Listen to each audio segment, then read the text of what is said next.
Nigeria is a place of many tribes, languages, and stories. Nnamdi was born on a bright November day in 1904, in a small village called Zongo.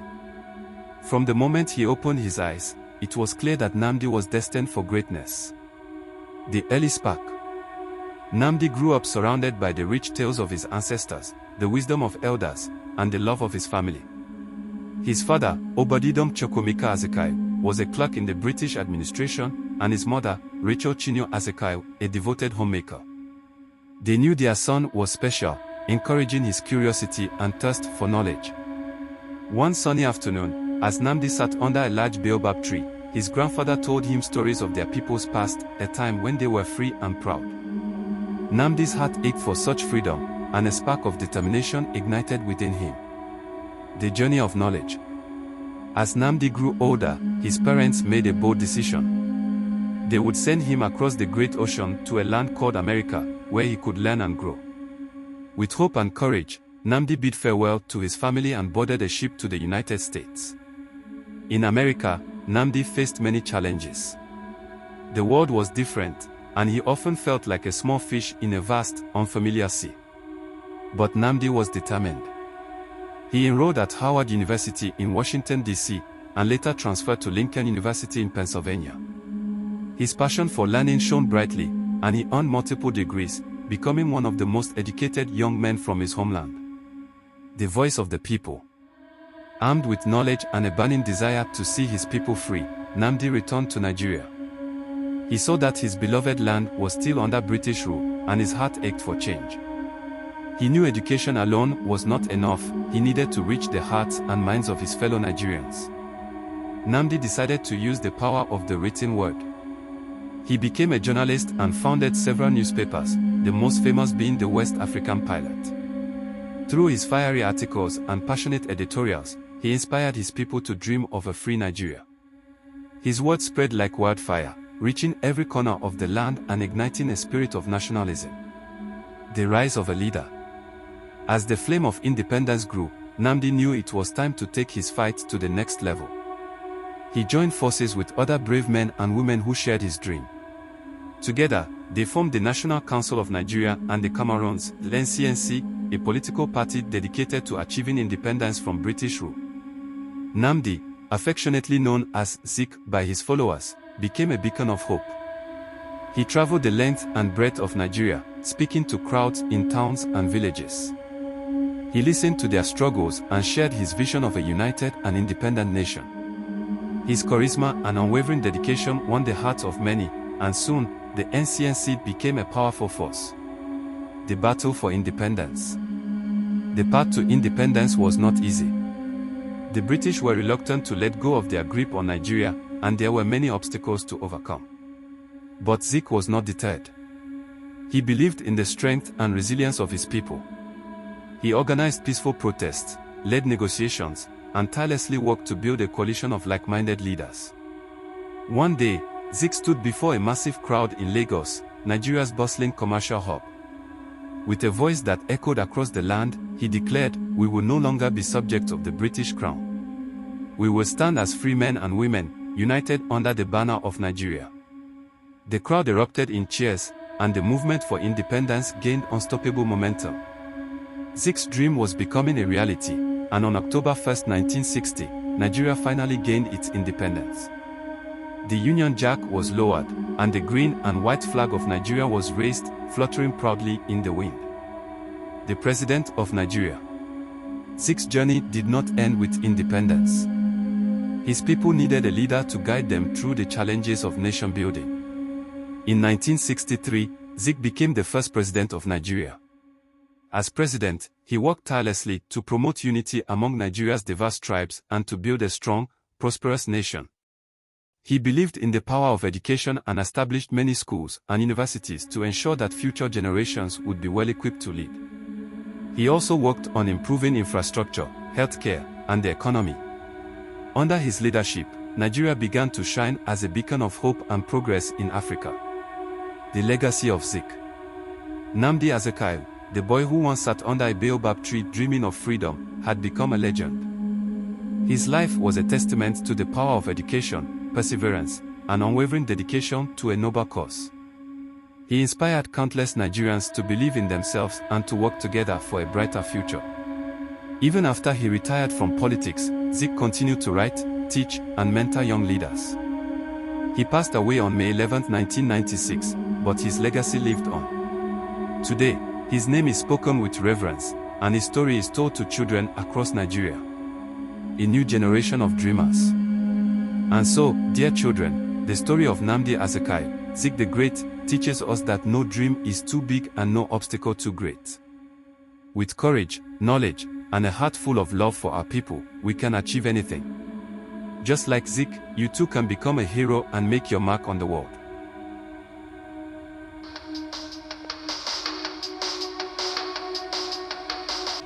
From my limited observation, I am convinced that the right atmosphere now exists for the negotiation of a just and honorable settlement.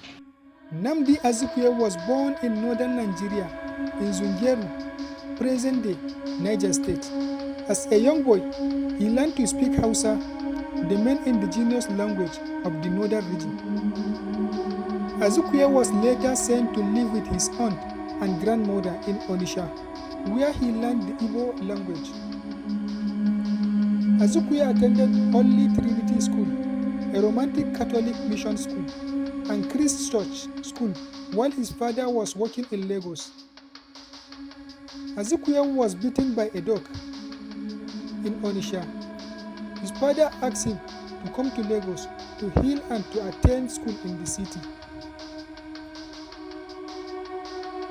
He learned Yoruba language by the time he was in college in Lagos. He had been exposed to a different Nigerian cultures and spoke 3 major Nigerian languages. Azikiwe traveled to United States, where he was known as Ben Azikiwe, and attended Story College, Columbia University, the University of Pennsylvania, and Howard University. He contacted colonial authorities with a request to represent Nigeria at the Los Angeles Olympics. He returned to Africa in 1934, where he began work as a journalist in the Gold Coast of Ghana. As a journalist, he inspired Nigerian and African nationalists. His activities encouraged them for self-government. Azikiwe became active in the Nigerian youth movement, the country's first nationalist organization. Although he supported Samuel Akinsanya as the NYM candidate for a vacant seat in the Legislative Council in 1941. The NYM Executive Council selected Ernest Ikoli.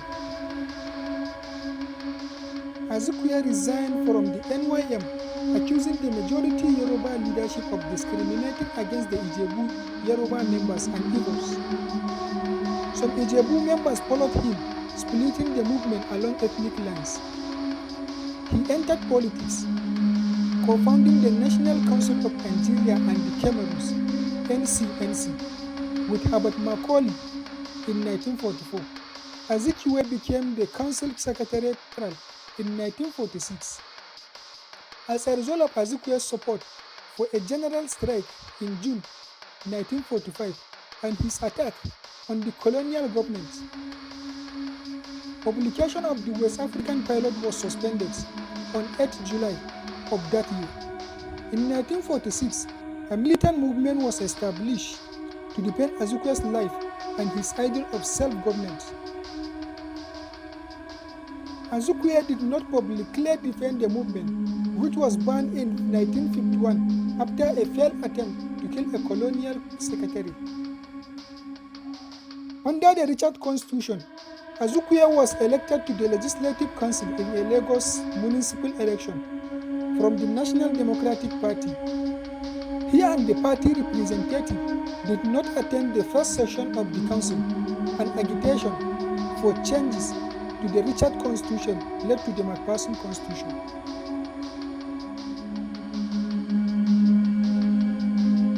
The McPherson Constitution took effect in 1951. Unlike the Richard Constitution, called for the elections to the Regional House of Assembly. He opposed the changes and contested for the chance to change the new constitution. Staggered elections were held from August to December 1951. In the Western region, two parties were dominant. Azikwe's ANC and the Action Group elections for the Western Regional Assembly were held in September and December 1951. Because the Constitution allowed an electoral college to choose members of the national legislature, an Action Group majority in the House might prevent Azikwe from going to the House of Representatives. He won a regional assembly seat from Lagos, but the opposition party claimed a majority in the House of Assembly, and Azikiwe did not represent Lagos. In 1951, he became leader of the opposition to the government of Obafemi Awolowo in the Western.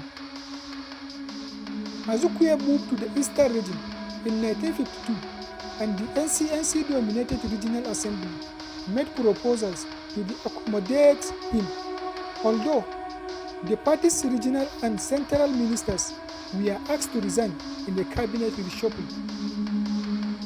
Most ignored the request.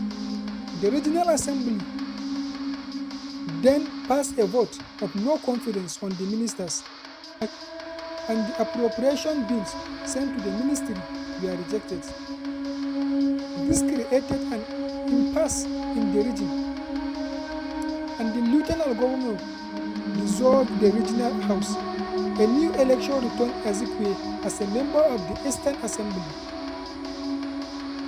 He was selected as chief minister and became premier of Eastern Nigeria in 1954 when it became a federating unit.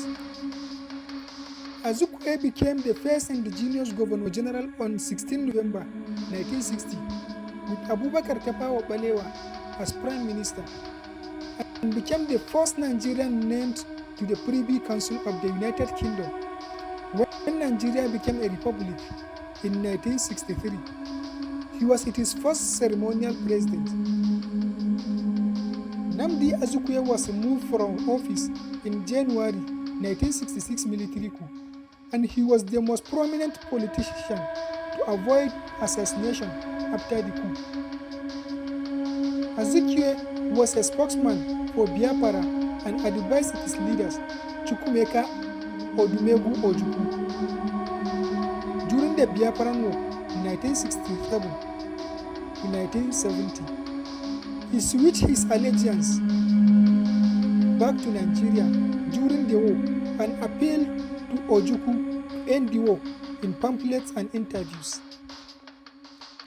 I am convinced that the right atmosphere now exists for the negotiation of a just and honorable settlement, provided that Nigeria continues to ensure the safety of the persons and property of Biafrans as citizens of one united country. After the war, Azikiwe was Chancellor of the University of Lagos from 1972 to 1976. He joined the Nigerian People's Party in 1978, making unsuccessful bids for the presidency in 1979 and 1983.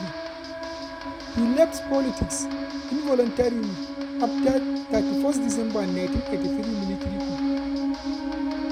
Nnamdi Azikiwe died on 11th of May 1996 at the University of Nigeria Teaching Hospital in Enugu after a long illness, and was good